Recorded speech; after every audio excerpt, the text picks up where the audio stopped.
Cada vez mais as mulheres têm ocupado um espaço no jornalismo esportivo. Seja como treinadora, atleta ou jornalista, elas vêm ocupando um espaço onde antes era dominado apenas por homens. É por isso que hoje o Tabela Carioca está aqui na UERJ para cobrir o debate sobre mulheres esportivas.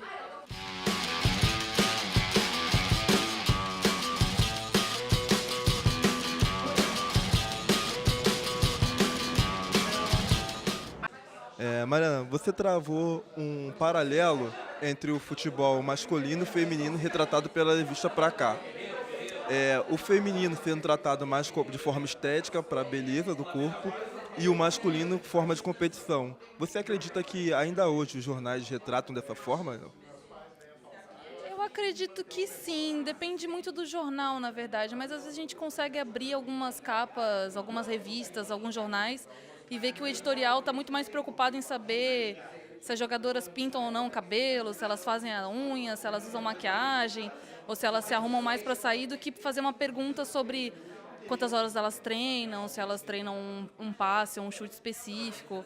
Então eu acho que a mídia tem esse papel meio ambíguo, né, de enfatizar uma prática esportiva que foi sucessivamente, tipo, vilipendiada, né, tipo, sofreu uma série de preconceitos, levantando um outro ponto que, claro, elas são mulheres e tudo mais, mas não necessariamente elas precisam ser super femininas e se arrumar, mas isso geralmente é o que a mídia acaba enfocando, né?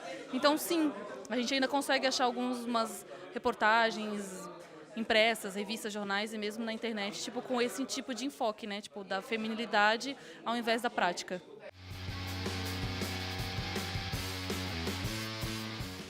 Lida, você falou um pouco sobre a imprensa que o futebol, o feminino era proibido, mas a imprensa retratava ainda assim o esporte em 80, 83.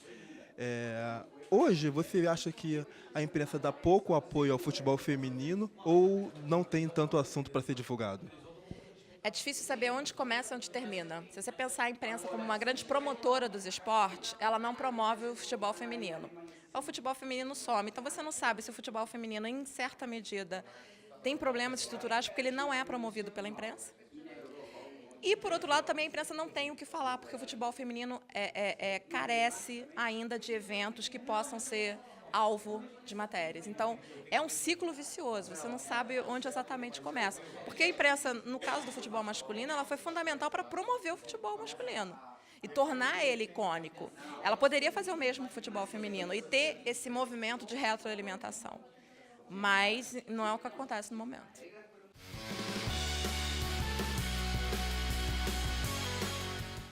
Aira, você falou do Museu do Futebol, que tem bastante coisa, mas carece um pouco sobre o futebol feminino. Nas suas pesquisas, quais temas você acha que seriam bacanas estar retratado no museu?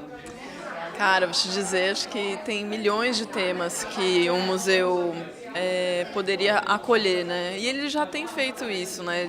Desde o início e com muito mais força desde a concepção de um centro de referência do futebol brasileiro, que é um centro, um setor do museu dedicado a produzir pesquisas. E o que a gente pesquisa? O que não está lá dentro.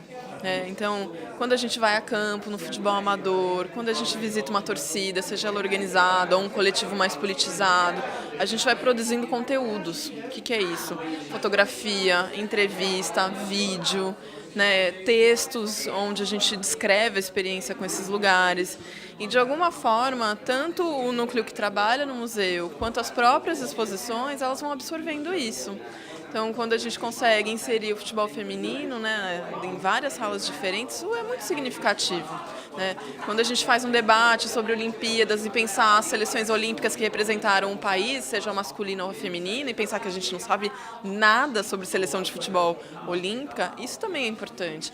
Quando a gente consegue ajudar os times amadores, e lá em São Paulo a gente chama de times de várzea, a preservarem a sua própria memória, ajudá-los a entender que o lugar de memória deles não é só no Museu do Futebol, mas é ali no bairro, que aquilo dá sentido, Então a gente também está chegando, né? O museu não precisa ficar restrito ao Pacaembu, ele também pode ir aos locais.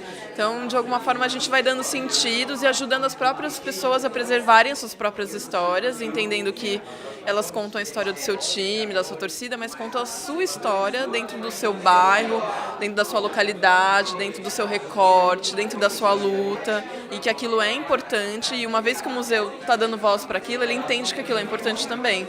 Então é isso, a gente vai transitando, a gente já foi para Tocantins pesquisar campeonato indígena, a gente já foi para Amapá, onde tem o futilama, que é uma experiência que tem a ver com a natureza, então a vazão do rio, o rio abaixa, rio Amazonas, e aí você tem um futebol que acontece naquele espaço. Encheu o rio, ou seja, a natureza decidiu que não vai ter campo mais, não tem. Tem outras experiências sempre muito desafiadoras, né? E de vez em quando a gente acorda e vê que a gente está de olho muito num recorte sudeste de um futebol midiático e que é a hora da gente olhar o futebol como nação, nas suas diferenças, nas suas particularidades. E isso a gente tem feito com muita força.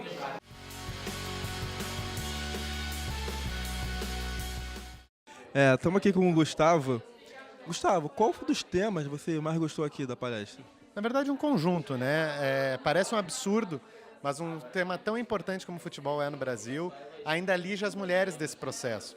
Às vezes a gente diz, o futebol dramatiza o Brasil. Dramatiza a parte masculina. Para as mulheres ainda é muito difícil participar de tudo isso.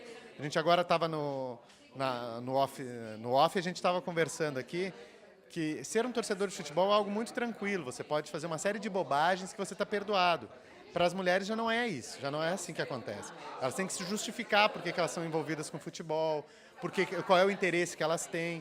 Isso é muito violento numa sociedade que nem a nossa, tão desigual, e nesse esporte que era para ser mais democrático, e às vezes a gente diz, para jogar não importa a origem, não importa de onde você vem, só importa que você jogue.